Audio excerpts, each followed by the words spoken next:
How's it going, everyone? Another quick video in 3ds Max, how to create a 360-degree view of animation of an object. So basically just traveling around the circumference of an object. It's really simple to do. I've got a simple scene here. I haven't changed anything, it's just the default settings. So we'll press Alt W to make the screen bigger. For this we'll make a box, introduce that into the scene. So we have our object, Alt W again, so we have our 4 views.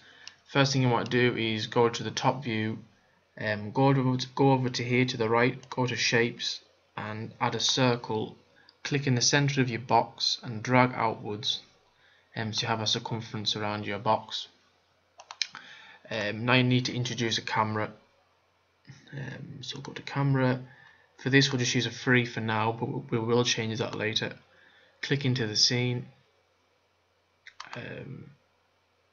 rotate it round. What I like to do is use this angle snap tool so that it tells me how many degrees I'm rotating, so I know it's right. For this case we just need to rotate it a little bit round, so you can see on this one here, on this view, the kind of angle that we will be going for. We just need to move it up so it's in line with the circle.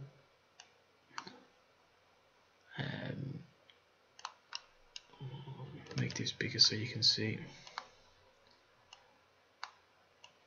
Doesn't have to be perfect, just so it's in the right kind of place, so you know what's happening in the scene. Yep. Okay, brilliant. So now you need to join this camera to this path. So you click the camera. There you go. Go to the motion tab here. You have a lot of options here. The one you need to look for is assign controller. With the camera still selected, click the top option here, position XYZ.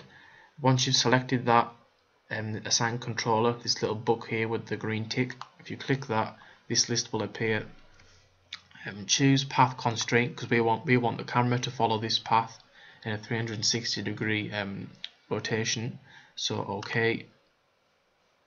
Then you just need to join them together basically. So with the camera still selected, add the path, select which path you want the camera to follow, so with this one, and then you go instantly joined to it.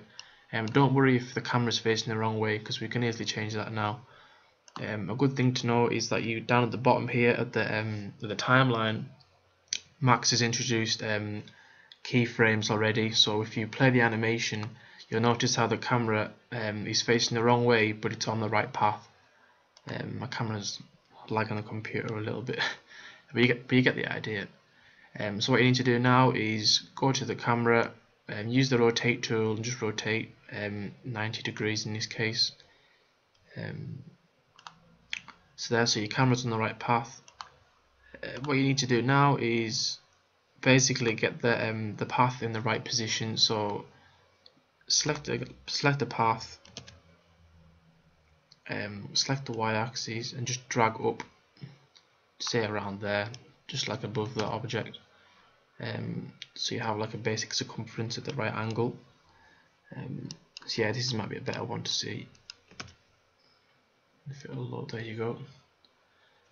F3.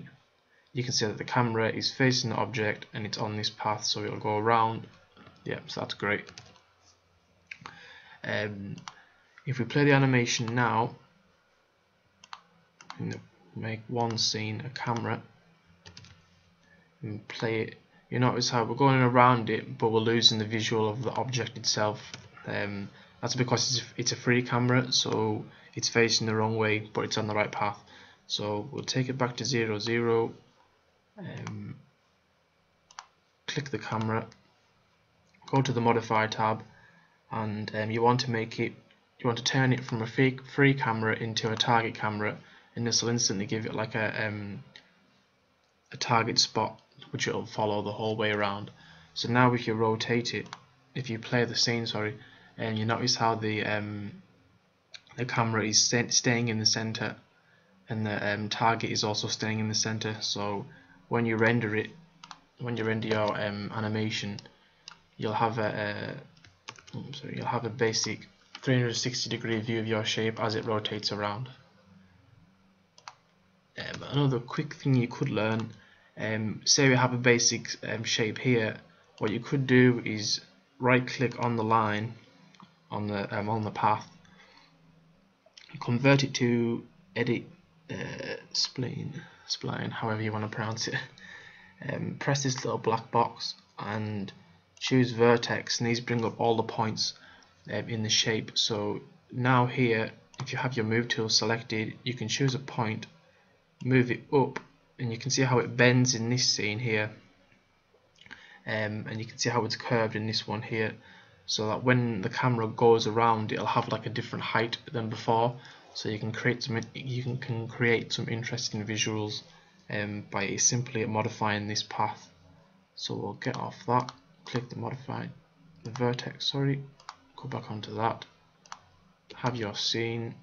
If you play it, it'll go round. You can see how it slightly goes up and over now, and then back down. So yeah, that's it guys, quick tutorial, very simple to do. Once you understand this, you can just go crazy, introduce more lines, more paths, join splines together and create really interesting animations for your scenes. So yeah, good luck with your rendering, and I'll see you soon.